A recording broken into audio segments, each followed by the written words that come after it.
वसुदेवसुतं देवं कंसचाणूरमर्दनं देवकी परमानन्दं कृष्णं वन्दे जगद्गुरुं कृष्णं वन्दे जगद्गुरुं हरयपुत्रकामेष्टि अंదు పరమాన్నమున పరగజనించిన పరబ్రహ్మము సురుల రక్షింపగ అసురుల శిక్షింపగ తిరమై ఉదయించిన దివ్య తేజము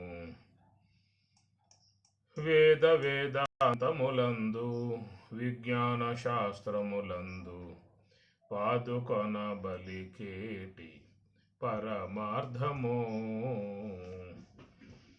వేద వేదాంతములందు విజ్ఞాన శాస్త్రములందు పాదుకొన బలికేటి పరమార్థము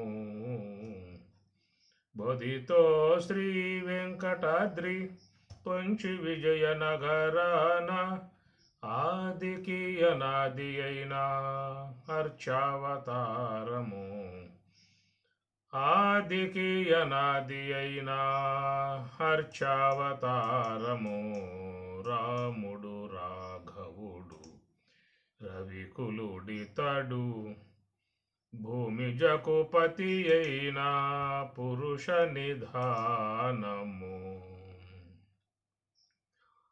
అన్నాద్భవంతి భూతాని పర్జన్యాదన్న సంభవః యజ్ఞాద్భవతి పర్జన్యః యజ్ఞః కర్మ సముద్భవః కర్మ బ్రహ్మోద్భవం విద్ధి బ్రహ్మాక్షర సముద్భవం తస్మాత్ సర్వగతం బ్రహ్మ నిత్యం యజ్ఞే ప్రతిష్ఠితం నిత్యం యజ్ఞే ప్రతిష్ఠితం. నిన్నటి రోజున మనం ప్రశ్నించుకుంటూ యజ్ఞ కర్మ సముద్భవ, యజ్ఞము అనేటువంటిది ముఖ్యంగా స్వామి చెప్పినట్లుగా జ్ఞానయజ్ఞ పరంతప ద్రవ్యమయాత్, ద్రవ్యముతో చేసే యజ్ఞాల కంటే జ్ఞానయజ్ఞము సర్వోన్నతమై ఉన్నటువంటిది అని చెప్పనంటూ మరి స్వామివారు ఏ యొక్క విషయం సెలవిచ్చారో అట్టి జ్ఞానయజ్ఞం యొక్క సంబంధమై ఉన్నటువంటి అంశమే దీంట్లో మనకి ప్రస్ఫుటమవుతూ ఉన్నది. కనుక ఈ ప్రకారంగా మరి జ్ఞానయజ్ఞము అని చెప్పన్నప్పుడు కర్మ సముద్భవ, జ్ఞానయజ్ఞము కర్మ సముద్భవ, కర్మ అనేటువంటి దాని ద్వారా బాగుగా ఉద్భవ కలుగుతూ ఉన్నది అనే మాట ఏంటంటే మనలో జరిగేటువంటి కర్మ అది నివృత్తి మార్గ సంబంధమై ఉన్న కర్మ అని మనస్సుని శ్వాసను రెండు కూడా ఏకము చేయటమే కర్మయోగము. దాన్నే స్వామివారు బ్రహ్మకర్మ సమాధిన అనే మాట చెప్పుకొచ్చారు. అదే బ్రహ్మకర్మ అన్నా, కర్మయోగం అన్నా, ధ్యానయోగం అన్నా, నివృత్తి మార్గము అని అన్నా ఏదైనా కానీ అన్నిటికీ ఇదే అర్థం అవుతుంది. ఈ ప్రకారంగా మనస్సుని శ్వాస యందు లగ్నం చేసినప్పుడు మరి మనస్సు అనేది ఏమవుతుంది? సర్వ సంకల్ప సన్యాసి. కనుక మనస్సు అనేది సంకల్పరహితమైనటువంటి యొక్క సన్యాసాన్ని స్వీకరిస్తుంది అని అర్థం. మనం సన్యాసం తీసుకోవడం కాదు, మనస్సు అనేది సన్యాసం తీసుకోవాలి. కాబట్టి మనస్సులో ఉన్నటువంటి యొక్క ఆలోచనలు అనబడేటువంటి వాటితో సంబంధం లేకుండా అది ఇడబడగలగాలి. అది మనస్సులో ఏ సంకల్పం లేకుండా ఉండాలనేటువంటి విషయంగా చూసినట్లయితే ఒక్క మార్గమే ఏక మార్గము, హంస యొక్క ఆశ్రయము. అట్లా శ్వాసను గమనిస్తూ ఉన్నట్లయితే ధ్యానములో ఈ మనస్సు శ్వాస రెండు కూడా పూర్తిగా ఆగిపోయే విధానం ఏర్పడుతుంది. మనస్సు శ్వాస రెండు పూర్తిగా ఆగిపోవటము అనేది యోగ సమాధి గమనించాల్సిన అంశము. గతంలో కూడా చెప్పుకున్న ఈ అంశాన్ని చాలామంది విని ఉంటారు. మనస్సు శ్వాస రెండు కలిసి ఆగే విధానం ధ్యాన పరులకు మాత్రమే ఉంటుంది. ప్రవృత్తి మార్గంలో, ఈ విషయ సంబంధ మార్గంలో ప్రయాణం చేసేటువంటి వారికి ఈ మనస్సు అనేది ఆగటము లేదా శ్వాస అనేది ఆగటం అనేవి ఉంటాయి. ఇది అందరికీ లోకంలో స్వతసిద్ధముగా ఉన్నటువంటి విధానమే, సహజ సిద్ధముగా ఉన్న విధానము. మనస్సు అనేది ఆగటం అనేది ఉన్నది, శ్వాస అనేది ఆగటం అనేది ఉన్నది. ఈ మనస్సు ఆగటం వల్ల కలిగేది సుషుప్తి అవస్థ. ఎందుకంటే అందరూ ఏ ప్రయత్నం లేకుండానే మరి నిద్ర అనేటువంటి ఉపకరణాన్ని ఆసరాగా చేసుకుని లోనికి పోతున్నారు. కాబట్టి ఈ విధంగా లోనికి పోయేటువంటి విధానంగా ఉన్నటువంటి వారికి లభించేది సుషుప్తి అవస్థ అన్నమాట. ఎందుకంటే వారు అజ్ఞానమును ఉపకరణంగా తీసుకున్నారు, తమస్సును ఉపకరణంగా తీసుకున్నారు, అవిద్యను ఉపకరణంగా తీసుకున్నారు. అవిద్య ఉపకరణం కారణంగా వాళ్ళకి ఏమి కలిగిందని చెప్పానంటే సుషుప్తి అవస్థ కలిగింది. ఇట్లా జీవితంలో మానవులకు స్వతసిద్ధముగా సహజ సిద్ధముగా రోజువారీగా వారు సుషుప్తి యొక్క సంబంధమై ఉన్న అనుభవాన్ని పొందుతూ ఉన్నారు. జాగ్రత్త అనుభవం ఏ ప్రకారంగా ఉన్నదో అట్లాగే స్వప్న అనుభవం కూడా అలా కలుగుతూ ఉన్నది. ఈ స్వప్నంతో పాటు ఇంకా కొంచెం పైకి వెళ్తే సుషుప్తి అనబడేటువంటి అనుభవం కూడా కలుగుతుంది. ఈ మూడు త్రివిధావస్థలు మానవులకు స్వతసిద్ధముగా సహజ సిద్ధముగా ఉన్నాయి. కారణం ఏంటంటే మరి సాత్విక గుణముతో లోబడి ఉన్నారు కాబట్టి జాగ్రత్త అవస్థ పొందుతూ ఉన్నారు. రజోగుణానికి లోబడి ఉన్నారు కాబట్టి స్వప్నానుభవాన్ని పొందుతూ ఉన్నారు.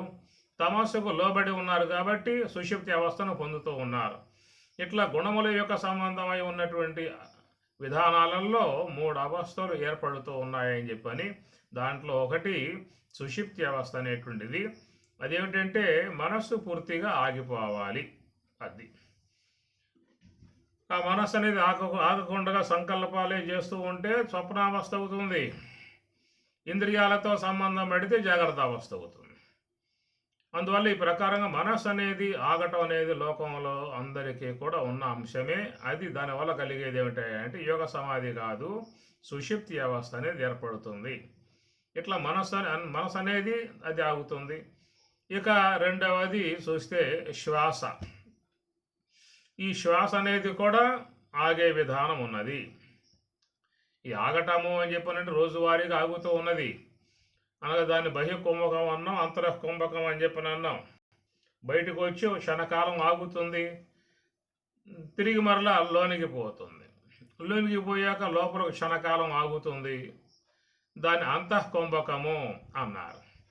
ఇట్లాగా మరి ఆగటం అనే అంశం చూసినైతే బయటికి వచ్చినప్పుడు క్షణకాలం ఆగటము, లోనికి పోయాక క్షణకాలం ఆగటము, ఈ రెండింటి కలిపి ఏమన్నామంటే బహ్య కుంభకము అంతఃకుంభకము అని అన్నాం. అయితే సహజ కుంభక విధానం లేదు. సహజ కుంభక విధానం అని చెప్పినంటే ఎవరు ధ్యానములో ఉంటారో వారి మనస్సు నిశ్చలమై సంకల్పరహితమై అంతర్ముఖ ప్రయాణం చేసినప్పుడు ఈ శ్వాస అనేటువంటిది ఉచ్ఛ్వాస నిశ్వాసలు అనబడేటువంటివి పూర్తిగా లేకుండా సమస్యపోయి ఆ శ్వాస మరి సంపూర్ణముగా ఆగిపోయి ఉన్నటువంటి విధానాన్ని సహజ కుంభక స్థితి అని చెప్పని అంటారు. ఈ సహజ కుంభక స్థితి యోగ సాధన చేసేటువంటి ధ్యాన పరులకు మాత్రమే వచ్చే విధానము. అందుచేత మరి ఈ శ్వాస అనేది ఆగటము అనేది చూసినట్లయితే మరి పామరులకు ఆగుతుంది, మహాత్ములకు ఆగుతుంది. ఇదన్నమాట. శ్వాస అనేది పామరులకు ఆగే విధానం ఉన్నది, మహాత్ములకు కూడా ఆగే విధానం ఉన్నది. అయితే పామరులకు ఆగటం అనేటువంటి విషయం లోకంలో అందరికీ తెలిసిన విషయమే. ఎందువల్లంటే మన కళ్ళ ముందే ఎంతోమంది అసువులు భాష వెళ్ళిపోయారు, మనం అది చూస్తూనే ఉన్నాం. కానీ మహాత్ములకు శ్వాస ఆగటం ఏమిటబ్బా అని సందేహం కలగవచ్చు. మహాత్ములు ధ్యానములో ఆ శ్వాసను పూర్తిగా ఆపటం కారణంగా వాళ్ళు పొందేది దాన్ని యోగ సమాధి అని చెప్పని అన్నారు. కనుక మరి పామరులకు ఆగిపోయేటువంటి ఆ శ్వాస విధానాన్ని, శ్వాస ఆగిపోయిన విధానాన్ని మరణావస్థ అన్నారు. అది మహాత్ములకు ధ్యానములో శ్వాస ఆగినట్లయితే దానిని తురీయము యోగ సమాధి అని చెప్పి అన్నారు. ఇదే విషయాన్ని మనం భగవద్గీత రూపంగా చెప్పుకున్నట్లయితే దాన్ని ఒకటేమో నిర్యాణము అన్నారు, మరొకటి నిర్వాణము అన్నారు. భగవద్గీతలో మీకు స్వామివారు చెప్పేది నిర్వాణము అనే పదం వాడుతూ ఉంటారు. బ్రహ్మ నిర్వాణం ఉచ్యతి అంటూ ఉంటారు, లభంతే బ్రహ్మ నిర్వాణం అంటూ ఉంటారు. కనుక నిర్వాణం అనేది ఏంటంటే అది మహాత్ములు మరి యోగ సమాధి యొక్క సంబంధమై ఉన్న అనుభవాన్ని పొందటం, దాంట్లో శ్వాస పూర్తిగా ఆగిపోవటాన్ని అది నిర్వాణము అన్నారు. మరి సామాన్య మానవులై ఉన్నటువంటి వారికి ఆ శ్వాస అనేది ఒకప్పుడు ఆగిపోతుంది. ఈ ఆగిపోవడం అనే దానిని నిర్యాణము అని చెప్పని అంటారు.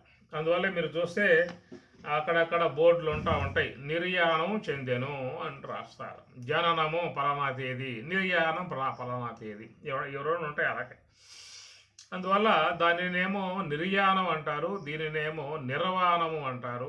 మహాత్ములకు యోగ సమాధిలో శ్వాస ఆగిపోతే అది నిర్వాణం, లభంతే బ్రహ్మ నిర్వాణం అని స్వామివారు కొంచెం విశేషణాలు చేర్చి చెప్పుకొచ్చారు.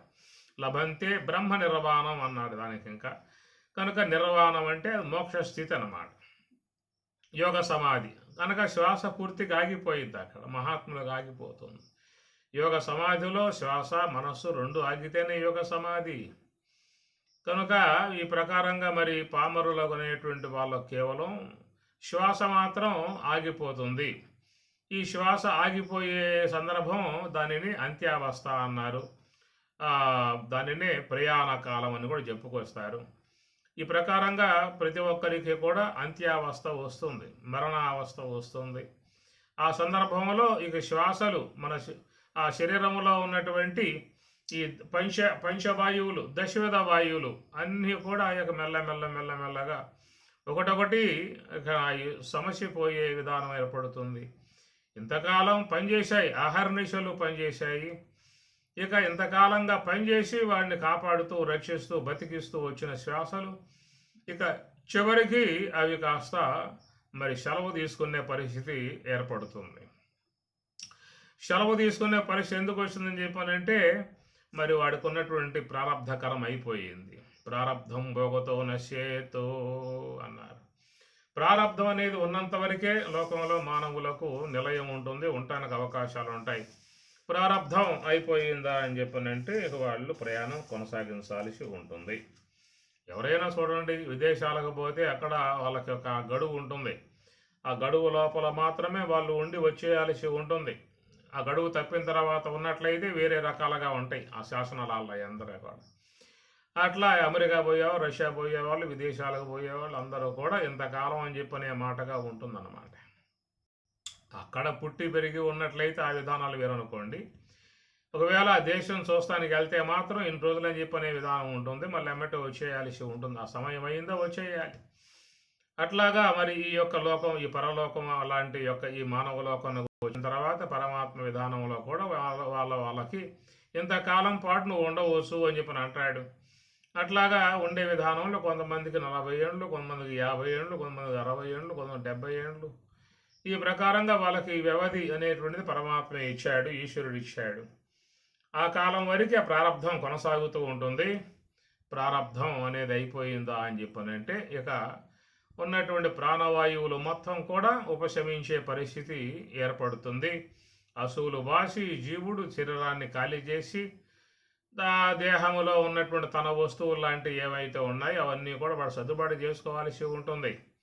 ఏ ప్రకారం ఒక ఎంప్లాయీ ట్రాన్స్ఫర్ అయ్యాడు అని చెప్పనంటే ఇంట్లో ఉన్నటువంటి కంచం, మాంసం, దుప్పట్లు, బిందులు, కాగులు, చెంబులు, తెపాలాలు, ఇంకా చీపురు కట్టలు, అట్ల గిట్లు మొత్తం బండ్లు వేసుకుని తీసుకుపోతాడు కదా. చూస్తూ ఉంటారు. ఎవరైనా ట్రాన్స్ఫర్ అయినట్లయితే ఆ ఇంట్లో ఉన్నవన్నీ మొత్తం కూడా ఆయన పట్టుకుపోవాల్సి ఉంటుంది.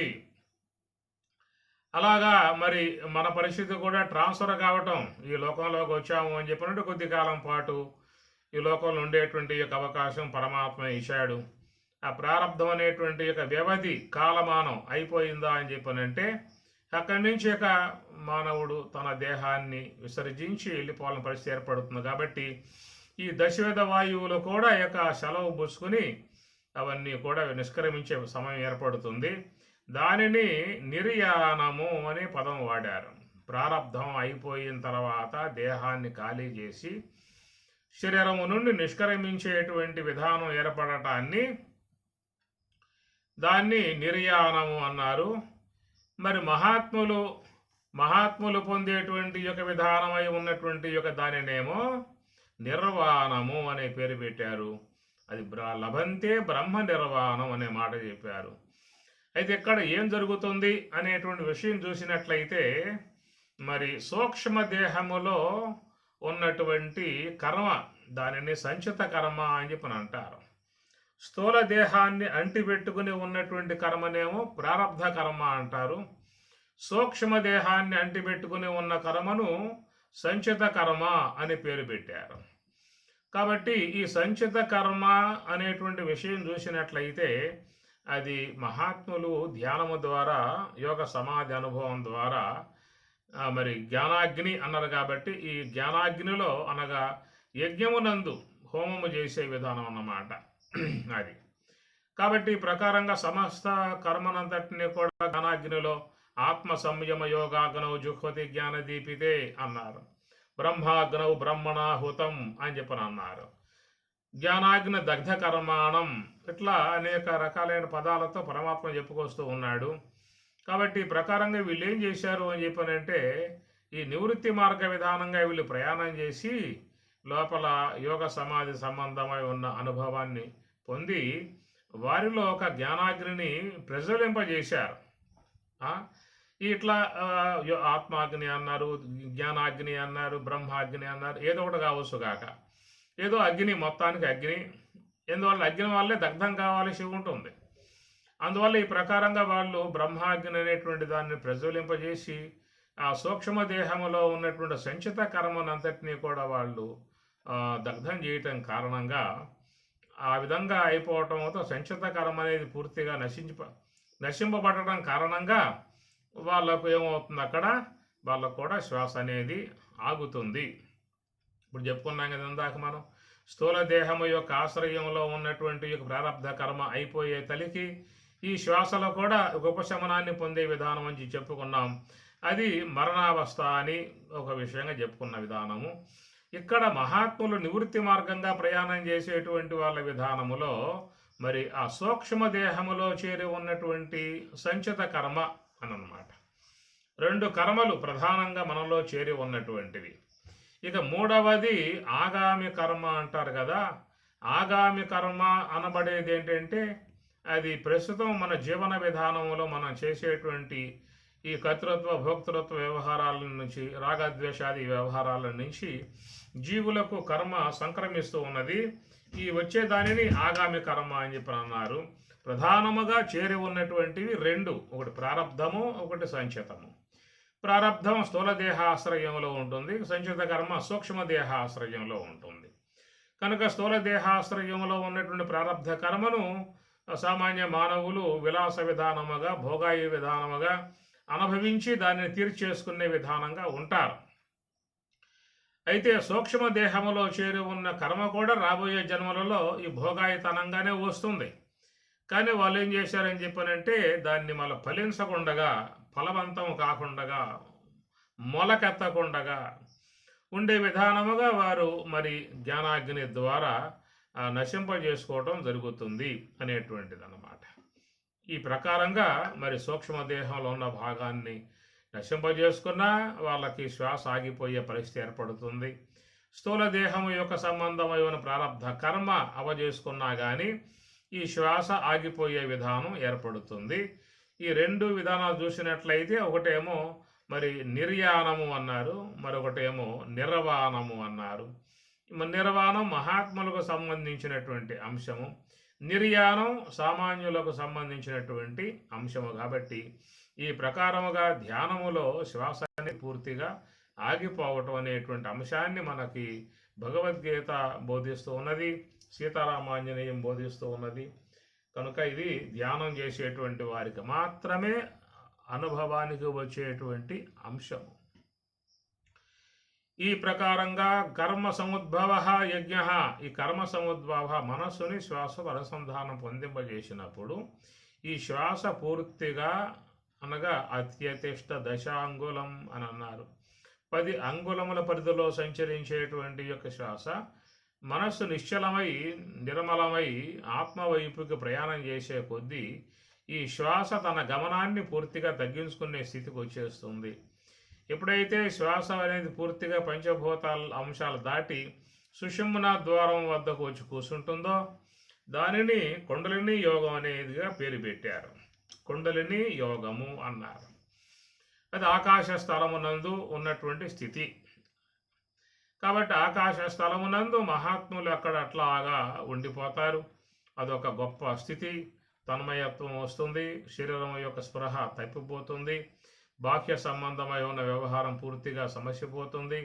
కేవలం ఒక తన్మయత్వంలో ఆత్మానందాన్ని ఆస్వాదిస్తూ శ్వాస అనేది చాలా సూక్ష్మముగా 2 అంగుళాలు అంగుళం చొప్పున అక్కడ సంచరించే విధానంగా సుషుమ్నా ద్వారం దగ్గర ఉన్నటువంటి దాన్ని కుండలిని యోగం అని చెప్పనే మాటగా చెప్పుకొచ్చారు. ఇక మనస్సు శ్వాస 2 ఏమవుతాయి అని చెప్పనంటే ఏ సుషుమ్నా ద్వారము నుండి సుషుమ్నా అంటారు, బ్రహ్మరంధ్రం అంటారు, మోక్ష ద్వారం అన్నారు, కైవల్య మార్గం అన్నారు. ఏ పేరైనా కానీ ఒకటే. అదొక సూక్ష్మముగా ఉన్నటువంటి యొక్క మరి ఆ బ్రహ్మరంధ్రం అని పేరు పెట్టారు. దాంట్లోకి సాధకులు యోగ సమాధిస్థులై ఉన్నటువంటి మహాత్ములు ఆ ద్వారములోకి ప్రవేశిస్తారు. మోక్షద్వార కవాట పాటనకరి కాశీపురాధీశ్వరి. మోక్షద్వార కవాట పాటన దాని మోక్షద్వారము అని శంకరాచార్యుల వారు చక్కగా చెప్పుకొచ్చినటువంటి విధానము. కట్టి ఆ మోక్షద్వార కవాటములు అంటే అవిద్య మాయా తలుపులు 2. ఈ అవిద్య మాయలను ఇతడు సాధన ద్వారా తొలగింపజేసుకోవడం కారణంగా అతడు సుషుమ్నా ద్వారమునందు ప్రవేశిస్తున్నాడు అన్నాడు.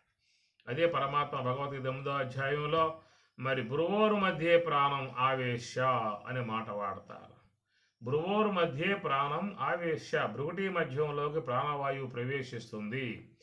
అట్లాగా ప్రవేశిస్తే ఏమవుతుంది అక్కడ అంటే సహా అట్టివాడు తం పరం పురుషం ఉపయేతి, అక్కడ పరమ పురుషుణ్ణి బ్రహ్మమును పొందుతున్నాడు అని పరమాత్మ అన్నాడు.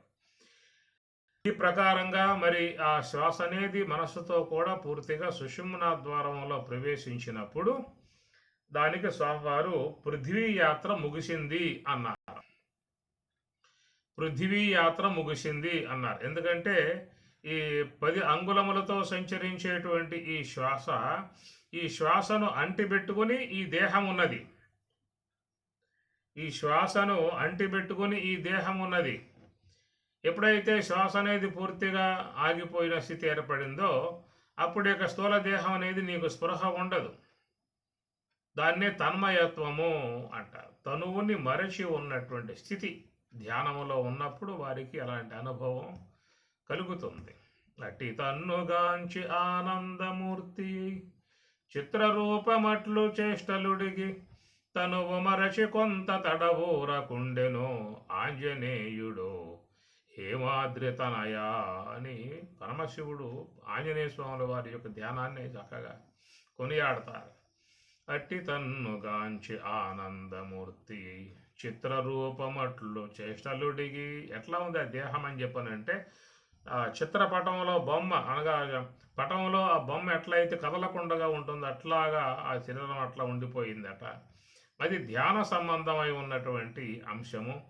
ఈ ప్రకారంగా మరి ఆ శ్వాస అనేది సుషుమ్నా యందు పూర్తిగా చేరిపోవటాన్ని స్వామివారు లక్ష్మణార్యులు చెప్పిన మాట పృథ్వీ యాత్ర ముగిసింది అంటారు. అనగా ఈ స్థూల దేహంతో సంబంధం లేదిక. ఈ స్థూల దేహంతో సంబంధం ఊడిపోవడంతో పృథ్వీ యాత్ర ముగిసింది. అది కనుక అలాంటి యొక్క వాళ్ళ దేహం మీద చీమల పాకినా పాములు పాకినా ఎలాంటి తేళ్లు పాకినా కానీ ఏమీ కూడా వాళ్ళకి తెలిసే విధానాలు అనేటువంటి ఉండవు. అదే కదా మనం చూస్తాం భాగవతంలో శమీక మహర్షి యొక్క మెడలో భరచన్ మహారాజు కోపావేశంతో దంతతో చనిపోయినటువంటి యొక్క సర్ప శవాన్ని పట్టుకువచ్చి మెడలో వేశాడు. కానీ ఏమైనా తెలిసిందా అంటే ఏ స్పర్శ లేదు కాబట్టి ఆయనకేం తెలియలేదు. గట్టిగా అరిశాడు అన్న కానీ ఏం వినపడలేదు. ఇందులో ఆకాశ స్థానం దాటాడు కాబట్టి త్వగేంద్రియ స్థూలదేహం జడమైంది కాబట్టి సర్పాన్ని పడేసిన ఒంటి మీద ఆయనకి ఎలాంటి గగులుపాటు కానీ భయం కానీ ఎలాంటి స్పర్శ కానీ లేదు. ఎందుకంటే ఆయన బ్రహ్మ భూతత్వ సంప్రాప్త విక్రయుడై ఆయన బ్రాహ్మీ అనుభవంలో ఉన్నాడు కాబట్టి ఆయనకేమీ తెలియకుండా ఉందని చెప్పిన అనే మాట చూసినట్లయితే, ఎప్పుడైతే పృథివీ యాత్ర ధ్యానంలో దాటడం అవుతుందో ఈ పృథివీ సంబంధమై ఉన్న దేహం పూర్తిగా జడమై ఉండే పరిస్థితి ఏర్పడుతుంది. ఇక ఆ తర్వాత సుషుమ్న ద్వారములో ప్రవేశించిన విధానం అవుతుంది. సుషుమ్న ద్వారాన్ని ఏమన్నారంటే అది మోక్షద్వారము అన్నారు. మోక్షద్వార కవాట పాటనకరి, దాన్నే బ్రహ్మ రంధ్రము అన్నారు. ఎందుకంటే అక్కడ బ్రహ్మమును పొందడానికి యోగ్యముగా ఉన్న స్థలం అది, కాబట్టి దాన్ని బ్రహ్మరంధ్రము అన్నారు. కానీ బ్రహ్మాన్ని పొందాలంటే ఆడే పొందాలి, ఇంకెక్కడ పొందే అవకాశాలుగా లేవు. అందువల్ల పరమాత్మ ఎక్కడ నిత్యం యజ్ఞే ప్రతిష్ఠితం అన్నారు. తస్మాత్ సర్వగతం బ్రహ్మ, బ్రహ్మం అంతటా ఉన్నది. అంతటా ఉన్న బ్రహ్మాన్ని పొందే అవకాశం లేదు. నీ కళ్ళ ముందే ఉన్నది, నడిచే ప్రదేశంలోనే ఉన్నది, అన్ని చోట్ల ఉన్నది. ఆ విధంగా ఉన్నటువంటి దాన్ని పొందటానికి యోగ్యంగా లేనటువంటి విధానం, పొందే అవకాశాలు లేవు. నేత్రంతో చూస్తామా కనబడదు, చెవులతో విందామా తెలియబడదు, ముక్కుతో ఆగ్రహిద్దామా తెలియబడదు, జిహ్వతో ఆస్వాదిస్తామా రాదు. నత్ర చక్షుర గచ్చతి నవాకు గచ్చతి నో మనో నవిద్మో నవిజానీమో అన్నది కేనోపనిషత్తు. నత్ర చక్షుర గచ్చతి నేత్రేంద్రియ అడగబోలేదు, నవాక్కు గచ్చతి వాక్కు కూడా అడగబోలేదు, నో మనో మనస్సు కూడా పోయే అవకాశం కాదు అని చెప్పిన అన్నారు. కాబట్టి ప్రకారంగా మరి అంతటా బ్రహ్మం ఉందని చెప్పి అన్నప్పుడు మన కళ్ళు ఉన్నాయి చూస్తానికి, చెవులు ఉన్నాయి వినటానికి, నోరు ఉన్నది రుచి గ్రహ తీసుకోవడానికి అని చెప్పి అనుకున్నట్లయితే ఆ ఇంద్రియాలకు అది అందేదిగా లేదు అని అన్నారు. మరి అందేదిగా లేదనే మాట చెప్పినప్పుడు ఇంక ఎట్లా అంతటా ఉందని చెప్పి లాభమే ఉంది మనకి. తస్మాత్ సర్వగతం బ్రహ్మ, అంతటా ఉందని చెప్పి అన్నాం. మాకు అందుబాటులో లేదే, మాకు తెలుసుకోవటానికి కొన్ని సెన్సెస్ ఉన్నాయి, అవకాశాలు ఉన్నాయి. నేత్రంతో చూసే అవకాశం ఉన్నది, చెవులతో వినే అవకాశం ఉన్నది, జిహ్వతో ఆస్వాదించే అవకాశం ఉన్నది. మరి ఏ ఇంద్రియానికి అందకుండా ఉందని చెప్పి అన్నట్లయితే అంతటా ఉందనే దానికి ఏమిటి ఇంకా దానికి తార్కాణం, దానికి ఉన్నటువంటి మరి ప్రామాణికం అనేటువంటి విషయంగా వాపోయినట్లయితే దానికి రెండో వాక్యంలో స్వామివారి యొక్క నిత్యం యజ్ఞే ప్రతిష్ఠితం అన్నాడు. ఇది ఆయన చెప్పినటువంటి యొక్క అంశం మాకు తెలియబడే విధానంగా లేదని చెప్పనేదిగా ఉన్నప్పుడు మరి ఎట్లాగా తెలుసుకోవడం గల విధానం? అంతటా ఉందన్నావు, అంతటా ఉందని చెప్పినప్పుడు నా వెనకాల ఉన్నది, ముందు ఉన్నది, నా మీద పైన ఉన్నది, కింద ఉన్నది, నా దేహంలోనూ ఉన్నది, అంతటా ఉందనే మాట చెప్పినప్పుడు మరి ఆ బ్రహ్మముని నేను దర్శించుకోవడానికి ఏమన్నా అవకాశం సదుపాయాలు ఏమన్నా ఉన్నాయా అనేటువంటి విషయంగా చూసినప్పుడు దానికి సంబంధించిన అంశముగా స్వామివారి ఇక్కడ అవునయా తస్మా సర్వగతం బ్రహ్మ, అంతటా వ్యాపకమై ఉన్నటువంటి ఆ బ్రహ్మము నిత్యం యజ్ఞే ప్రతిష్ఠితం అది చెప్పిన మాట. ఎల్లప్పుడూ కూడా యజ్ఞమునందు ప్రతిష్ఠింపబడింది అని చెప్పి అంటూ ఉన్నాడు. ప్రతిష్ఠ అనే మాట వాడటంలోనే మనకు ఒక మంచి అవగాహన వచ్చేసింది. ఏమిటంటే ప్రతిష్ఠ అని చెప్పనంటే దర్శన యోగ్యముగా ఉన్నటువంటి యొక్క అంశము. ఎవరైతే రాముని పట్ల భక్తి ఉంటుందో ఆ రాముని విగ్రహాన్ని ప్రతిష్ఠ చేస్తారు. అంటే అర్థం ఏమిటంటే ఆయన్ని ఆరాధించుకోవడానికి యోగ్యముగా, దర్శించుకోవడానికి యోగ్యముగా ఉన్నటువంటి యొక్క అంశం అది. అట్లానే అమ్మవారిని ఆలయంలో ప్రతిష్ఠ చేస్తారు. అంటే అర్థం ఏమిటి? అమ్మవారిని రోజువారీగా దర్శించుకోవచ్చు, సేవించుకోవచ్చు, దగ్గరుండి కూర్చొని బాగా చక్కగా అమ్మవారితో మాట్లాడుకోవచ్చు. ఇది ప్రతిష్ఠ అనేటువంటి పదానికి అర్థం అన్నమాట. ప్రతిష్ఠ గావింపబడింది అని చెప్పనంటే మనకు దర్శన యోగ్యముగా అయి ఉన్నది అని అర్థం. అట్లా రామాలయంలో రాముని ప్రతిష్ఠ చేస్తారు, శివాలయంలో శివుని ప్రతిష్ఠ చేస్తారు, అమ్మవారి ఆలయంలో అమ్మవారిని ప్రతిష్ఠ చేస్తారు, అయ్యప్ప స్వామి ఆలయంలో అయ్యప్ప స్వామి వారిని ప్రతిష్ఠ చేస్తారు. కాబట్టి ప్రతిష్ఠ అని చెప్పినప్పుడు ఎవరెవరి యొక్క భక్తి ఎవరి మీద ఉంటుందో వారిని సేవించుకోవటానికి, ఆరాధించుకోవటానికి, దర్శించుకోవటానికి యోగ్యముగా ఉండేట్లుగా చేసుకునే ప్రక్రియని ప్రతిష్ఠ అన్న పదం వాడతారు. అయితే ఇక్కడ మరి చాలామంది బ్రహ్మ కాములై ఉన్నారు, బ్రహ్మమును అపేక్షించి ఉన్నారు, బ్రహ్మమును పొందాలనే కోరిక కలిగి ఉన్నారు, బ్రహ్మం వద్దకు పోవాలనేటువంటి యొక్క అపేక్ష ఉన్నది. లోకంలో ఎవరికి ఉండే అపేక్ష వాళ్ళకు ఉంటుంది. అయ్యప్ప స్వామి అపేక్ష ఉన్న వాళ్ళు మండల దీక్ష తీసుకుంటారు, దీని నియమనిష్టలు పాటిస్తారు, వాళ్ళు అయ్యప్ప కొండకు పోయేస్తారు. అట్లా అమ్మవారిని దర్శించుకునే ఉద్దేశం ఉన్నవాళ్ళు అమ్మవారి దీక్ష తీసుకుంటారు, మండల కాలం అట్లా దీక్షలో పాల్గొని కనకదుర్గమ్మ వారు విజయవాడ పోయి దర్శించుకునే విధానంగా చేసుకుంటారు. ఇట్లా లోకంలో అనేక దీక్షలు ఉన్నాయి. ఆంజనేయ స్వామి దీక్ష ఉన్నది, అయ్యప్ప స్వామి దీక్ష ఉన్నది, భవానీ దీక్ష ఉన్నది. ఏ ఏ దేవతల పట్ల ఉన్నటువంటి వాళ్ళు ఆయా దీక్షలు పూని ఆ విధంగా నియమనిష్టలతో పాటించి దర్శించుకుంటారు. అట్లాగే ఇక్కడ కూడా మరి బ్రహ్మమును దర్శించుకోవాలనేటువంటి యొక్క కోరిక ఉన్నటువంటి వారిని యోగులు అన్నారు. ధ్యానులు యోగులు వీళ్ళందరూ కూడా వాళ్ళకేంటంటే ఈ బ్రహ్మమును దర్శించుకోవాలనేటువంటి అపేక్ష వీళ్ళల్లో ఉన్నది. దానికోసముగా ఏర్పడేటువంటి యొక్క లోకమే సాధులోకము. యతీశ్వరులు, సాధువులు, సన్యాసులు, పరివరాజకులు, విద్వసతములు, విదిష్యమనులు, యోగులు, జ్ఞానులు వీళ్ళందరూ కూడా ఏంటంటే వీళ్ళకి కావాల్సింది ఏమిటంటే బ్రహ్మం అన్నమాట. ఈ దేవతా సంబంధమై ఉన్నటువంటి ఆరాధన కాదు. వీళ్ళ యొక్క భావం ఏంటంటే మేము బ్రహ్మమును చేరుకోవాలి, బ్రహ్మములో లీనం కావాలి, బ్రహ్మైక్యమును చెందాలి అనేటువంటి యొక్క భావనతో ఉన్నారు వీళ్ళందరూ కూడా. మరి ఉన్నప్పుడు మరి ఎట్లాగయ్యా? తస్మాత్ సర్వగతం బ్రహ్మ, అంతటా బ్రహ్మం వ్యాపకమై ఉన్నప్పటికీ కూడా మాకు అందుబాటుగా లేదే అని చెప్పనే భావన. ఎందుకంటే నతత్త చక్షురు గచ్చతి, చక్షువు పోలేదు, వాక్కు పోలేదు, మనసు పోలేదు అని చెప్పేసిన తర్వాత మరి మనకు ఉన్నటువంటి ఇంకేమున్నాయి? ఇంకా చక్షువు పోలేదు అని చెప్పనంటే చక్షువే కాదు జ్ఞానేంద్రియాలు మొత్తం తీసుకోవాలి. వాక్కు పోలేదు అని చెప్పనంటే వాక్కే కాదు కర్మేంద్రియాలు మొత్తం తీసుకోవాలి.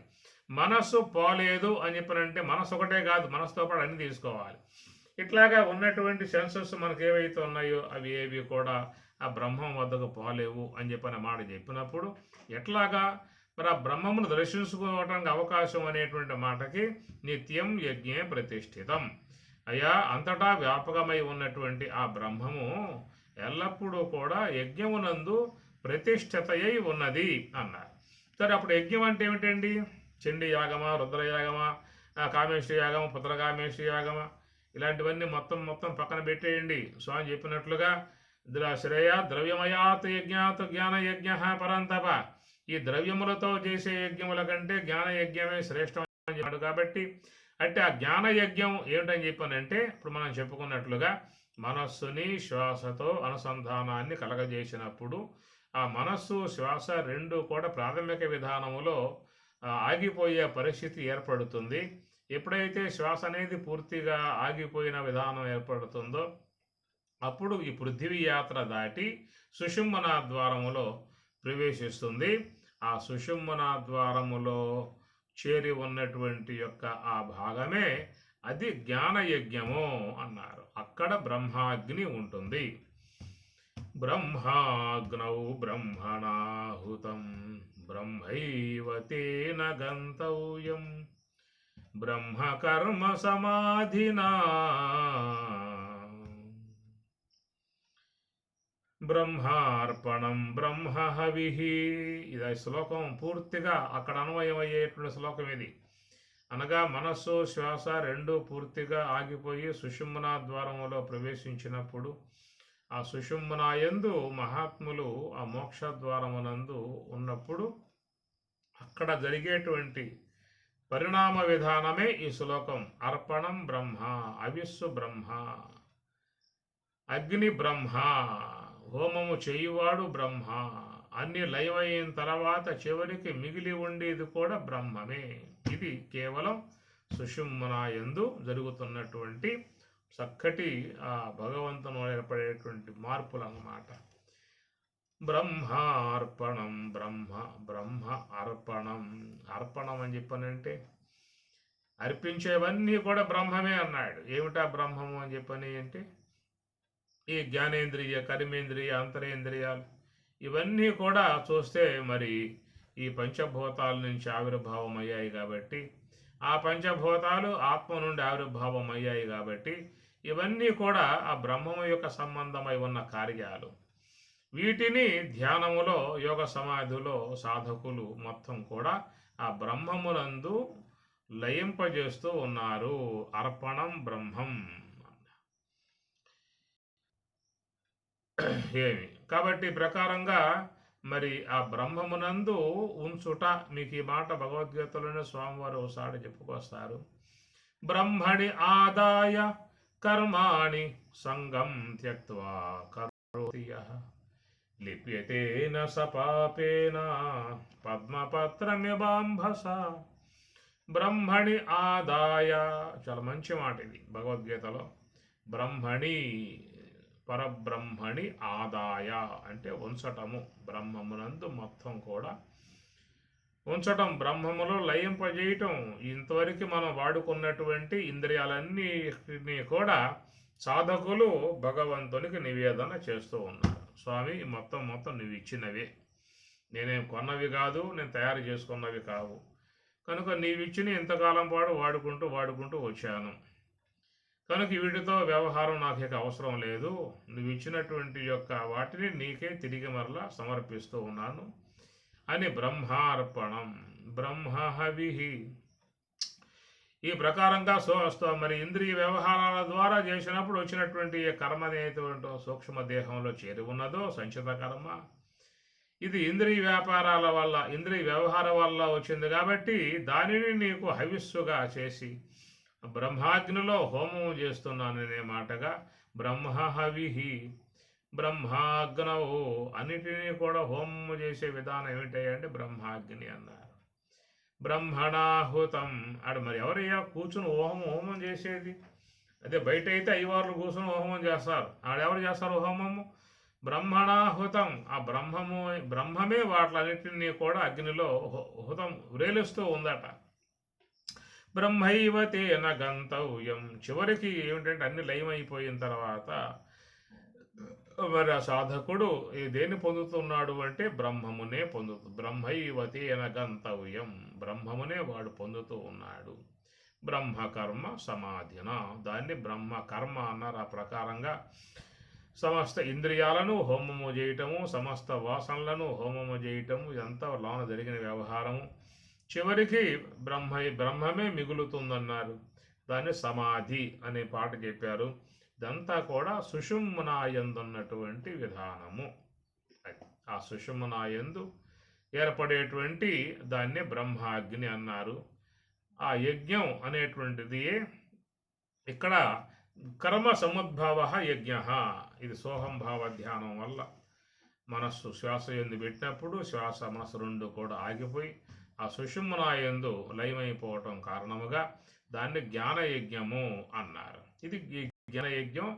మరి ధ్యానం సోహంభావ అంశ యొక్క ఆశ్రయం ద్వారా చేస్తేనే అట్టి జ్ఞానయజ్ఞం ఏర్పడుతుంది. గమనించాల్సిన అంశం ఇది. ఇక్కడ యజ్ఞ కర్మ సముద్భవ, యజ్ఞం అనేటువంటిది కర్మ సముద్భవ అంటే మనస్సుని శ్వాస మీద పెట్టి నిలకడగా ఉండేటువంటి కర్మయోగం చేస్తేనే నీకు సుషుమ్నా ద్వారంలో ప్రవేశించే అవకాశం ఏర్పడి అక్కడ జ్ఞానాగ్నిలో ఉండే విధానం ఏర్పడుతుంది. కాబట్టి ఈ ధ్యాన కర్మ వల్ల యజ్ఞం ఏర్పడింది అన్నారు. కర్మ బ్రహ్మోద్భవం విద్ధి అన్నారు. మరి కర్మ ఎట్లా ఏర్పడిందయ్యా? ఈ కర్మ అనే సోహంభావ ధ్యానం అంశ యొక్క ఆశ్రయ ధ్యానం వల్ల యజ్ఞం ఏర్పడింది అని చెప్పన్నారు. బాగానే ఉన్నది. మరి కర్మ అనేది ఎట్లా ఏర్పడింది? కర్మ బ్రహ్మ ఉద్భవం. ఈ కర్మ అనేది బ్రహ్మ ఉద్భవం, బ్రహ్మ వల్ల ఈ కర్మ అనేటువంటిది ఏర్పడింది అని చెప్పిన అన్నారు. బ్రహ్మ ఉద్భవం. ఈ కర్మయోగం ఎట్లా మనకు అలవడుతుంది చెప్పండి? బ్రహ్మ అంటే వేదం, గురుదేవుడు మనకు ఆ యొక్క విషయమంతా ప్రతిపాదన చేయాల్సి ఉంటుంది. ఆధ్యాత్మిక విషయాలనేటువంటివన్నీ కూడా మహాత్ముల యొక్క సన్నిధిలో కూర్చొని గ్రహించుకోవాల్సి ఉంటుంది. శృతియుక్తి అనుభవమునకు జత చూపు గురుడు జన్మ తరింపన్, మతిలేని గురుని చేరిన పతనము మన జీవితంబు భవ్యపు జీవా. శృతియుక్తి అనుభవమునకు జత చూపు గురుడు. శృతియుక్తి అనుభవం అనేటువంటి యొక్క మూడు విధాయకాలుగా ఉన్నటువంటి మరి ఆ ప్రకారముగా చెప్పేటువంటి వారు మనకు ప్రాప్తించాల్సి ఉంటుంది.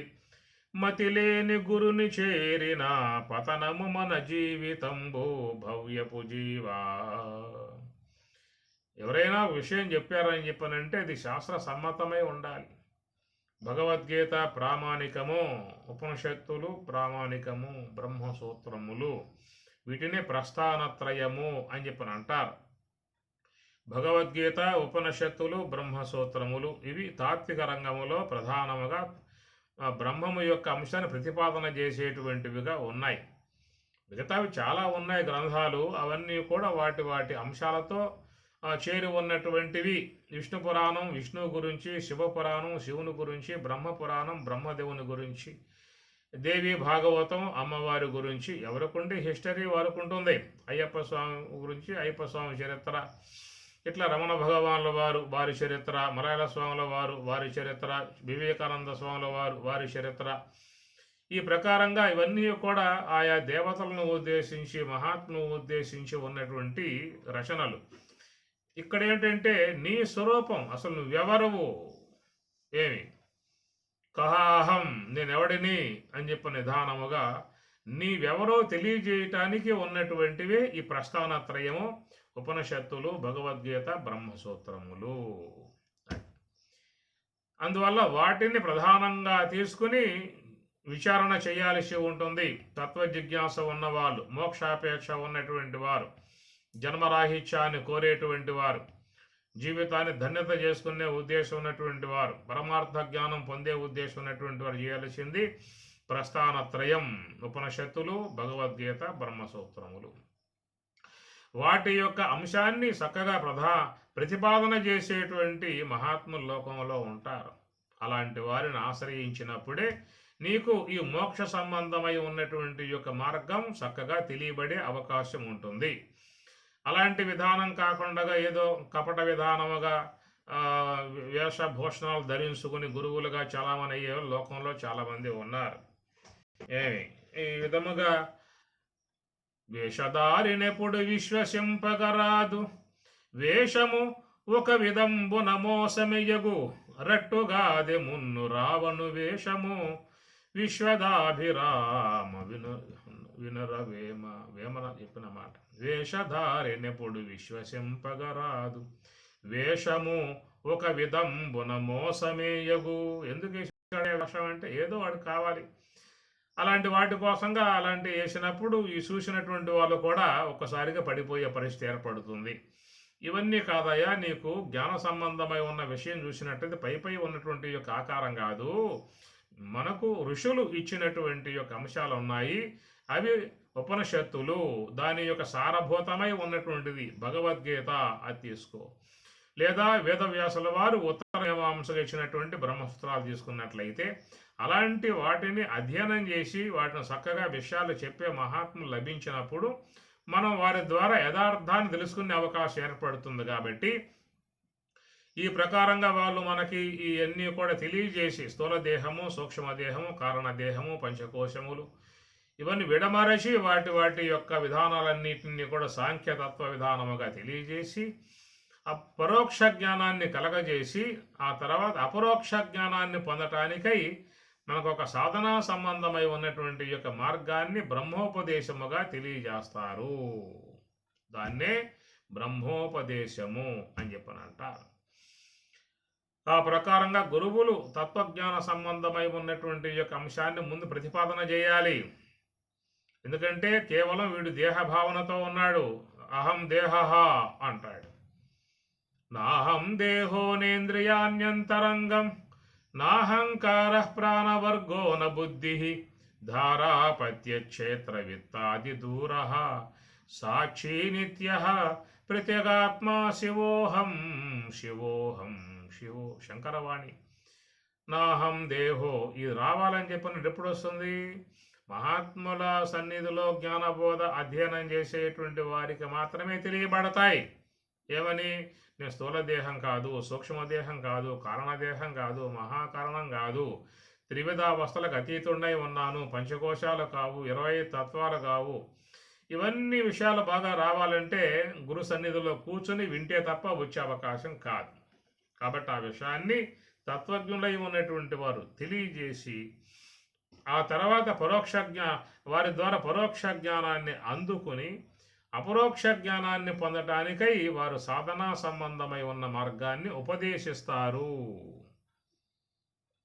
హంసాసోహం హంసాసోహం హంసాసోహం సోహం జితి ఖేలతి పిండాండే భగవాన్ ఖేలతి పిండాండే అని ఆ ప్రకారముగా హంస సోహం అనే సూటి మార్గాన్ని, సోహము యొక్క సూటి మార్గాన్ని ఉపదేశించేటువంటి సద్గురు మహాత్ములు.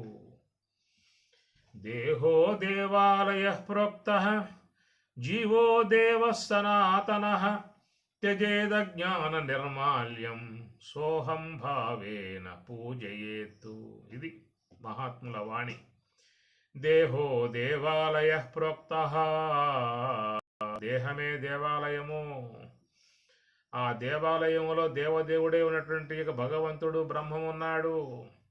అట్టి ఆ భగవంతుని ఆరాధించి ఆయన ఐక్యం కావాలంటే సోహం భావేన పూజయేతు. సోహం సోహం సోహం సోహం. మన ఈ శ్వాస నిరంతరముగా జపం చేస్తూ ఉన్నది ఏమనంటే సోహం సోహం సోహం సోహం. సహా ప్లస్ అహం.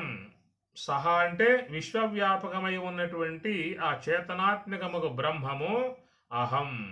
ఈ దేహములో ఉన్నటువంటి చేతనముగు ఆత్మ నేను ఒక్కటే. సహా అహం అనేది సోహం సోహం సోహం. మనకి ఈ ప్రకారంగా అనుక్షణము కూడా మన యొక్క శ్వాస, మన యొక్క స్వరూప అంశాన్ని అది ప్రస్ఫుటముగా తెలియజేస్తున్నది. సోహం సోహం సోహం అని చెప్పని ఆ బ్రహ్మమే నేను, ఆ బ్రహ్మమే నేను, ఆ బ్రహ్మమే నేను అనేది ఆ యొక్క సోహం యొక్క భావన.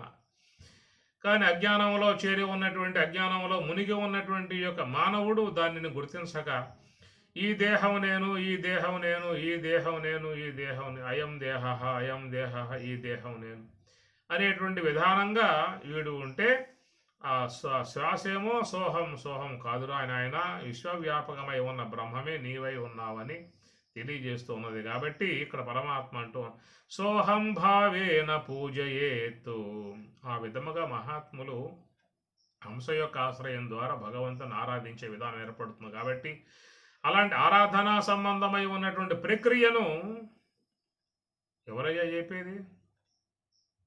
ఎంతోమంది ఉన్నారు గురువులు. పోండి ఒకసారి అక్కడికి పోండి, అడగండి, ఏం చెబుతారో వినండి ఒకసారి. అది చేసుకో, ఇది చేసుకో, 10,000 ఇచ్చావయా నీకు మోక్షం ఇచ్చేస్తానని చెప్పి అంటాడు. శక్తిపాతం చేస్తా, నీకు ఇప్పుడే మోక్షం ఇచ్చేస్తా, నీకు ఎలాంటి వ్యవధి లేదు, ఎలాంటి నీకు ఏ సాధన లేదేక నేను ఈ పూటని కలగజేసేస్తా అని చెప్పేసిన విధానంగా ఆయన 10 అడిగితే వీడు 20 ఇచ్చేస్తున్నాడు. ఆతృత అట్లాగా ఉంటాయి లోకంలో, అవన్నీ కాదు. కాబట్టి ఈ ప్రకారంగా నిజమైనటువంటి ఒక గురువు చక్కటి మార్గాన్ని బోధించే విధానం ఏర్పడుతుంది. కాబట్టి కర్మ బ్రహ్మోద్భవం విద్ధి బ్రహ్మాక్షర సముద్భవం. బ్రహ్మ ఏమి కర్మ బ్రహ్మ, కర్మ యజ్ఞ కర్మ సముద్భవం అని చెప్పుకున్నాము. కర్మ బ్రహ్మ ఉద్భవం అంటే ఇక్కడ కర్మ అనేది ఏంటంటే యోగ సాధన, మనస్సుని శ్వాసను రెండింటినీ కూడా ఏకం చేయటము అనేటువంటి యొక్క సాధనా సంబంధమై ఉన్నటువంటి ఈ కర్మ ధ్యానము, ఈ మార్గం ఎట్లాగయ్యా మనకు వచ్చేదని చెప్పనంటే బ్రహ్మ సముద్భవం. బ్రహ్మ అని చెప్పనంటే శబ్ద బ్రహ్మము, శబ్ద బ్రహ్మని నిష్ణాత. ఆ శబ్ద బ్రహ్మము గురుముఖత వస్తుంది. అది ఆపోస్థలము నుండి ఆ మహాత్ముల యొక్క జ్ఞానం, వారు ఏ యొక్క యోగ సమాధి నిరంతరముగా అవలోకన చేస్తూ ఉన్నారో అట్టి వారు మనకి ఆ తత్వం యొక్క సంబంధమై ఉన్నటువంటి అంశాన్ని చక్కగా మనకు ఆ శబ్ద బ్రహ్మము ద్వారా తెలియజేస్తున్నారు. కర్మ బ్రహ్మ ఉద్భవం. నీకు సరైనటువంటి యొక్క బోధ లభింపకపోతే మాత్రం నీకు ఈ ధ్యాన కర్మ, ఈ ధ్యాన మార్గము అలవడే అవకాశము లేదు. లోకంలో చాలామంది ధ్యానాన్ని చెప్పేవాళ్ళు ఉన్నారు, కానీ అది కూడా అపసవ్యంగా పోతా ఉన్న విధానాలే ఉన్నాయి. శ్వాసను గమనించవయ్యా అన్నారు, వాడు ఏదో కూర్చున్నాడు. ఒక అరగంట అయిన తర్వాత అందరు లెగుస్తారు, లేచిన తర్వాత ఈ అనుభవం ఏమిటరా అని చెప్పి అడుగుతాడు. నా అనుభవం చెప్పంటారా గురువు గారు?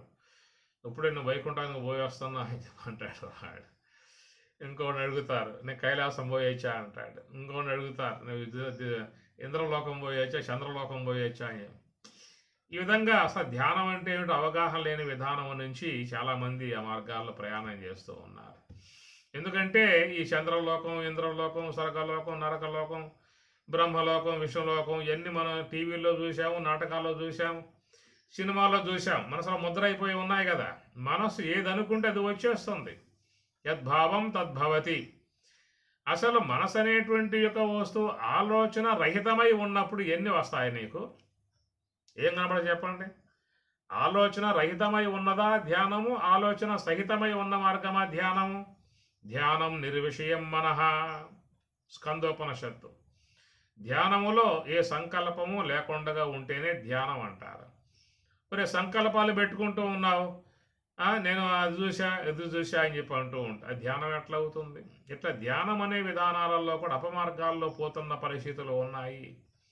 ఇట్లా తీసుకుంటే ఈ అంశం ఇప్పుడు మళ్ళీ ఒకదిగి వ్యవహారంగా సమయం అయిపోయింది. ఇట్లా నానా రకాలుగా అపమార్గాలలో తీసుకుపోయేటువంటి యొక్క అంశాలు చాలా ఉన్నాయి. సరైనటువంటి యొక్క గురువు, వాస్తవాన్ని బోధించేటువంటి గురువు ఆయన లభించటం అదృష్టం, చాలా పుణ్య విధానం అని చెప్పని అన్నారు. అది కపట విధానం లేకుండా సరైనటువంటి యొక్క మార్గాన్ని నిర్దుష్టముగా, నిష్కర్షగా చెప్పేటువంటి ఆయన లభించటం అనేది చాలా అదృష్టం. దుర్లభం త్రయం ఏతత్ దైవానుగ్రహేతుకం మనుష్యత్వం ముముక్షత్వం మహాపురుష సంశ్రయ అన్నారు. మానవ దేహం రావటం గొప్ప విషయం, ఈశ్వరానుగ్రహం అన్నారు. జిజ్ఞాస రావటం ఇంకా విశేషం అని చెప్పి అన్నారు. ఈ రెండు వచ్చాయి, బాగానే ఉన్నది. చివరికి సరైనటువంటి గురువు లభించకపోతే ఏమవుతుంది పరిస్థితి? అక్కడ జన్మ వచ్చింది, జిజ్ఞాస వచ్చింది, చెప్పేవాడి అపమార్గం పట్టించాడు, పోయే మొత్తం. మహాపురుష సంశ్రయ, అక్కడ మానవుని యొక్క జన్మ సార్థకత పొందే అవకాశం అనేటువంటిది.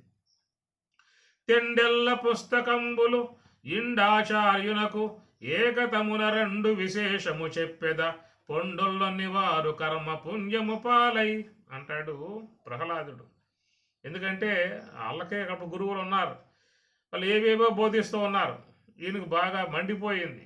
ఎందుకంటే తాను గర్భంలో ఉండగానే ఋషి సమ్మతాన్ని, మహర్షుల మార్గాన్ని గ్రహించి ఉన్నాడు కాబట్టి, నిరంతరంగా బ్రహ్మావలోకనం చేసే విధానం ఉంది కాబట్టి వీరు చెప్పేవన్నీ కూడా అపమార్గములు అనేటువంటి విషయాన్ని గమనించి ఉన్నాడు. కానీ ఏంటంటే వాళ్ళకి ఎదురు చెప్పే అవకాశాలు లేవు. మనకి ఇది భాగవతంలో సప్తమ స్కందంలో స్పష్టంగా కనబడుతుంది. గురుడు క్రూరుడు దుశ్శీలతనర్థ కల్పనలు చేసేటి గ్రాహ్యము కాదు, శాస్త్రమే మేలిరింగించెదన్ వినిన మీకు నిరంతర భద్రమయ్యడిన్. ఎంత పదాన్ని ఆయన వాడతాడని చెప్పనంటే, గురుడు క్రూరుడు దుశ్శీలత అర్ధకల్పనలు చేసేటి గ్రాహ్యము కాదు అంటాడు. అంటే ఆ విధముగా ఆనాడే ఉందనే విషయం, అది ఈనాడు కూడా చేరి ఉందనే విషయం. వాళ్ళ బారిన బట్టి పోయేటువంటి వాళ్ళ జీవితాలు ఏమైపోతున్నాయో అగమ్య గోచరం.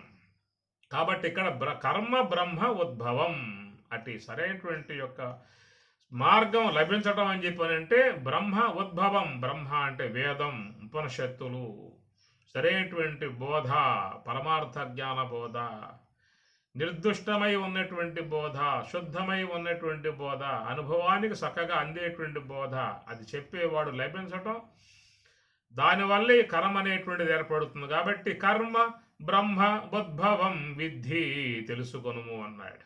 బ్రహ్మాక్షర సముద్భవం. అట్టి ఆ బ్రహ్మ అది ఎట్లా ఏర్పడుతుందయ్యా అంటే అక్షర సముద్భవం. అక్షర సముద్భవం అంటే మనలో ఉన్నటువంటి యొక్క మహాకారణ స్థలం అక్షరుడు. అక్షరుడు అనగా ఈశ్వరుడు. మీ మాట మీకు భగవద్గీత 15వ అధ్యాయంలో వస్తుంది. క్షరక్షాక్షర ఏవచ చర సర్వాణి భూతాని కూటస్థః ద్వావిమౌ పురుషవు లోకే చరశ్చాక్షర ఏవచ. క్షర పురుషుడు, అక్షర పురుషుడు, కూటస్థః అక్షరః ఉచ్యతే. కూటస్థ అక్షర, కూటస్థుడు అనేది అక్షరుడు, ఈశ్వరుడు అన్నమాట. కూటస్థుడు ఈశ్వరుడు అనగా స్థూలదేహము జాగ్రత్త అవస్థ విశ్వడు, సూక్ష్మదేహము స్వప్నావస్థ యేసుడు, కారణదేహము సుషుప్త్యావస్థ ప్రాజ్ఞుడు, మహాకారణము తురీయము కూటస్థుడు ఈశ్వరుడు. కాబట్టి ఆ ఈశ్వరుడే అక్షరుడు. ఆయన ద్వారానే ఈ బోధ అనేటువంటిది వస్తుంది. యజ్ఞాద్భవతి కర్మ బ్రహ్మ ఉద్భవం విద్ధి. అంటే కర్మ అనేది ఏం చెప్పుకున్నాము, ఈ మనం చేసేటువంటి యొక్క యోగ సాధన సంబంధమై ఉన్నటువంటి యొక్క అంశము సరైనటువంటి గురువు యొక్క పాలిట పడ్డాం కాబట్టి ఆయన అనుగ్రహముతో మనకి కర్మయోగం అనేది చక్కగా అబ్బింది. అంటే ఆ కర్మయోగం ఎట్లా వచ్చింది? ఆ కర్మయోగం అని చెప్పానంటే బోధ వల్ల ఏర్పడింది. ఆ బోధ అనేది ఎట్లా వస్తుందయ్యా అని చెప్పానంటే అక్షర సముద్భవం. అది ఈశ్వరుడు, మహాకారణ స్వరూపుడు. మహాత్ములు కూడా ఈశ్వరులే, బ్రహ్మానుభవాన్ని పొంది ఉన్నటువంటి వారు. మరి వారు వ్యవహారంలోకి వస్తే ఈశ్వరులై ఉన్నారు. యోగ సమాధిలో ఉంటే బ్రహ్మము. గురు బ్రహ్మ గురు విష్ణు గురు ఏవ మహేశ్వర గురు సాక్షాత్ పరబ్రహ్మ తస్మై శ్రీ గురవే నమః. కనుక మాయా అతీతులై ఉన్నారా, శుద్ధ బ్రహ్మముగా ఉంటారు. తిరిగి వ్యవహారంలోకి వచ్చారా అంటే మహాకారణముకు ఈశ్వరులై ఉంటారు. అటు ఈశ్వరులై ఉన్నటువంటి వారు మాత్రమే చక్కటి జ్ఞానాన్ని బోధించే విధానం ఏర్పడుతుంది. కాబట్టి బ్రహ్మ అక్షర సముద్భవం. బ్రహ్మ ఇటు యొక్క వేద సంబంధమై ఉన్నటువంటి యొక్క వాక్కులు అందించేది ఎవరని చెప్పనంటే అక్షర అంటే ఈశ్వరుడు. ఈశ్వరుడే చెప్పాల్సి ఉంటుంది. అందువల్ల ఆ ఈశ్వరుడై ఉన్నటువంటి వాళ్ళ యొక్క బోధ అనర్గళంగా ఉంటుంది. ఎత్తుక్కోటాలనేవి ఏమి ఉండదు. సాధారణ స్థాయిలో ఉన్నటువంటి వాళ్ళైతే పుస్తకాలు తిరగవేయాలి, కొంత కంఠస్థం చేసుకోవాలి, కొన్నింటిని రాసి పెట్టుకోవాలి. అవి కాస్త అయిపోయాయా అని చెప్పనంటే మళ్ళీ ఎత్తుక్కునే పరిస్థితి ఏర్పడుతుంది వాళ్ళకి. కానీ ఈశ్వరుడి మీద ఆధారపడ్డటువంటి వాళ్ళు ఎత్తుక్కోవడం లాంటి అంశాలు ఏమి ఉండవు. ఎందువల్లంటే ఇచ్చేవాడు అపార స్వరూపుడే ఉన్నటువంటి ఈశ్వరుడు. అది ఊరే ఓట, కూరే ఓట కాదు, ఊరే ఓట. ఈశ్వరుడు ఆ విధంగా మహాత్ములలో చేరి ఉంటాడు. కాబట్టి ఆయన మహాకారణ స్థలములో అక్షర స్వరూపుడై జ్ఞానబోధను అందిస్తున్నాడు. బ్రహ్మ అక్షర సముద్భవం. అట్టి ఆ బోధ అన్నదే బ్రహ్మ అనగా వేదం కాబట్టి అంటే ఆ బ్రహ్మ అక్షర సముద్భవం, ఈశ్వరుని ద్వారా వచ్చేది ఈ బ్రహ్మబోధ. శబ్ద బ్రహ్మము ఈశ్వరుడు. ఇంకా పైకి పోతే శుద్ధ బ్రహ్మము. ఆ శుద్ధ బ్రహ్మ ఇక్కడ ఏమంటున్నాడు, తస్మాత్ సర్వగతం బ్రహ్మ. ఆ శుద్ధ బ్రహ్మము సర్వవ్యాపకమై ఉన్న శుద్ధ బ్రహ్మము నీలో ఆ సుషుమ్నాయందు తురీయమునందు చేరి ఉన్నటువంటి అంశము. ఆ శుద్ధ బ్రహ్మము యొక్క విధానం కొంచెం కిందకి దిగితే ఈశ్వరుడు శుద్ధ సాత్విక మాయా సమన్వితుడై ఉన్నటువంటి ఈశ్వరుడు అక్షర స్వరూపుడు. అట్టి అక్షర స్వరూపముగు ఈశ్వరుడి నుంచే ఈ బోధ శబ్ద బ్రహ్మం అనేటువంటి యొక్క బోధ అనేది ఏర్పడుతుంది. ఈ బోధ అనేటువంటి విషయాన్ని ఎవరైతే స్వీకరిస్తారో ఆ స్వీకరించినటువంటి సరైనటువంటి మార్గముగా కర్మయోగాన్ని ఆశ్రయిస్తూ ఉన్నారు. ఇటు కర్మయోగాన్ని ఆశ్రయించడం కారణముగా మనస్సు శ్వాస రెండు ఆగిపోయి ఉన్నటువంటి విధానములో సుషుమ్నాయందు అంతర్యాగం ఏర్పడుతుంది. అంటే అంతర్యాగం ఏర్పడ్డటువంటి వారికి మాత్రమే వారిలో చక్కటి అమృత ధారలు ఏర్పడతాయి. త్వం తదాప ఆపో జ్యోతి రసోమృతం బ్రహ్మ భూర్భువస్సువః ఓం. కనుక అలాంటి వారికి అమృత ధారలు అనేటువంటివన్నీ కూడా చక్కగా ఏర్పడి దేహమంతా అన్నమయ కోశమై ఉన్నటువంటి యొక్క దేహమంతా కూడా ఆరోగ్యవంతముగా తేజోవంతముగా శుభకరంగా ఉండే విధానం ఏర్పడుతుంది. కాబట్టి అట్టి ఆ యొక్క అమృత ధారల యొక్క వర్షం వల్ల వాళ్ళ స్థూల దేహము సంరక్షింపబడే విధానముగా ఉంటుంది. దీనికి కారణం ఏంటంటే మామూలుగా లోకములో ఎవరి యొక్క దేహమైనా కానీ శ్వాస యొక్క రక్షణలో ఉంటుంది, శ్వాస యొక్క ఆశ్రయంలోనే ఉంటుంది. శ్వాస లేకపోతే ఆ దేహం కాస్త శిథిలమైపోతుంది, జడమైపోతుంది, శవమైపోతుంది. కానీ యోగ సమాధి ఉన్నటువంటి యొక్క మహాత్ముల యొక్క శ్వాస పూర్తిగా ఆగిపోయింది కదా. మరి ఏ యొక్క శ్వాస అయితే సంరక్షణ చేసే విధానముగా ఉన్నదో అది కాస్త సుషుమ్నాయందు ఆగిపోయినప్పుడు వాళ్ళ దేహం యొక్క పరిస్థితి ఏమిటి అని చెప్పనే దానికి వారిలో ఏర్పడ్డటువంటి యొక్క పర్జన్య అమృతధారలై ఉన్నటువంటివన్నీ కూడా ఆ దేహాన్ని సంరక్షణ చేసేటువంటివిగా ఉన్నాయి అనేటువంటి అర్థం అన్నమాట. పర్జన్య యజ్ఞ సంభ యజ్ఞ యజ్ఞాద్భవతి పర్జన్య యజ్ఞ కర్మ సముద్భవ కర్మ బ్రహ్మోద్భవం విద్ధి బ్రహ్మాచర సముద్భవం. కాబట్టి 2 శ్లోకాలు కూడా చూసినట్లయితే మరి కర్మయోగము ద్వారా అంతరయాగము ద్వారా ఏర్పడేటువంటి మరి బ్రహ్మము యొక్క స్వరూప స్థితి. అటు యజ్ఞము ద్వారా ఏర్పడేటువంటిది అమృతధారలు, దానివల్ల స్థూల దేహము సంరక్షింపబడుతున్నటువంటి విధానము. అన్నాత్ భవంతి భూతాని పర్జన్యాత్ అన్న సంభవ యజ్ఞాత్ భవతి పర్జన్య యజ్ఞ కర్మ సముద్భవ కర్మ బ్రహ్మ ఉద్భవం విద్ధి బ్రహ్మాక్షర సముద్భవం తస్మాత్ సర్వగతం బ్రహ్మ నిత్యం యజ్ఞే ప్రతిష్ఠితం. అంతటా వ్యాపకమై ఉన్నటువంటి యొక్క ఆ బ్రహ్మము వారి యందు ఎక్కడైతే మనస్సు శ్వాస 2 కూడా పూర్తిగా ఆగిపోయే విధానంగా ఏ సుషుమ్న అయితే ఉన్నదో ఆ సుషుమ్న యందు బ్రహ్మము ప్రతిష్ఠితం. అనగా ఆ సుషుమ్న యందు మహాత్ములకు దర్శనయోగ్యముగా ఆ బ్రహ్మము అక్కడ ప్రతిష్ఠ గావింపబడి ఉన్నది అని అర్థం. ఆ ప్రకారముగా మహాత్ములు నివృత్తి మార్గం ద్వారా పోయి ఆ బ్రహ్మమును తనయందే సుషుమ్నాయందు మోక్షద్వారమును దర్శించుకుంటూ ఉన్నటువంటి విధానము అన్నారు. ఈ ప్రకారముగా ఉన్నటువంటి యొక్క భాగాన్ని స్వామివారు చెప్పుకొస్తూ ఏవం ప్రవర్తం చక్రం నానువర్తయతి హయః అఘాయు ఇంద్రియారామః మోఘం పార్థ సజీవతి. ఏవం ప్రవర్తితం చక్రం, ఇదొక యజ్ఞ చక్రం. ఇది యజ్ఞ చక్రము అని చెప్పనంటే మనం ఇప్పుడు చెప్పుకున్నట్లుగా మరి కర్మ బ్రహ్మ ఉద్భవం అనగా యజ్ఞ కర్మ సముద్భవ సోహం భావ ధ్యానం ద్వారా యజ్ఞము ద్వారా వర్షం వల్ల స్థూల దేహం యొక్క సంరక్షణ. అట్టి ఆ బోధేమో మరి ఆ కర్మేమో బోధ వల్ల, ఆ బోధేమో ఈశ్వరుని ద్వారా. అంటే ఆ ఈశ్వరుడు శుద్ధ బ్రహ్మము యొక్క స్వరూపమునందు ఉన్నటువంటి విధానం. కాబట్టి ఈ ప్రకారముగా చేరి ఉన్నటువంటి యొక్క ఈ చక్రమును, జ్ఞాన చక్రమును, ఈ బ్రహ్మ చక్రమును, మోక్ష చక్రమును ఎవరైతే నా అనువర్తయతి అనుసరించరో, దీన్ని ఆచరించరో, ఈ స్వరూపానుభవాన్ని పొందరో అట్టివారు అఘాయు పాపమే ఆయుష్గా కలిగి లోకంలో జీవించేటువంటి వారుగా ఉంటారు. ఇంద్రియారామ ఇంద్రియములకు లోబడి ఇంద్రియములకు దాసులై ప్రవర్తించే విధానంగా ఉంటారు. మోఘం పార్థ సహజీవతి అట్టివారి యొక్క జీవనము మోఘం వ్యర్థమై ఉన్న జీవితమే అవుతుందని చెప్పేసి అని స్వామివారు ఫలితముగా ఈ విషయాన్ని అందిస్తున్నటువంటి విధానము.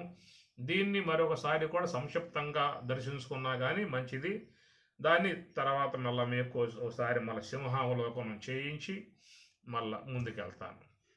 ఓం సహనా భవతు సహనౌ భునక్తు సహ వీర్యం కరవావహై తేజస్వినావధీతమస్తు మా విద్విషావహై. ఓం శాంతి శాంతి శాంతి. హరి ఓం తత్సతు. శ్రీ గురుభ్యో నమః. హరి ఓం.